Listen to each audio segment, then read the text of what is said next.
मंडळी गावावरून आणलेली लौकी, तिची एक भाजी केली आणि अर्ध्या भाजीचे आज आपण धापोडे करणार आहे। तर रुद्रांश बघा मदत करतो आहे। मदत काय, काम वाढवायचे धंदे चालले आहेत अभ्यास करता करता।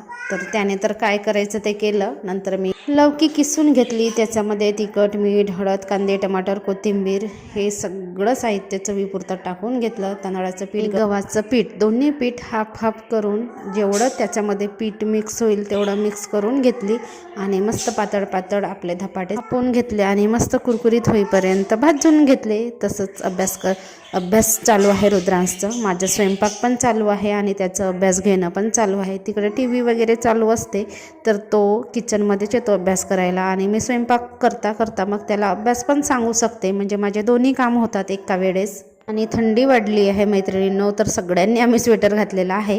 इकडे गाड्या पण आणल्या होत्या खेळायला, तर निधी उचलून घेऊन जाऊन तिकडे ठेवते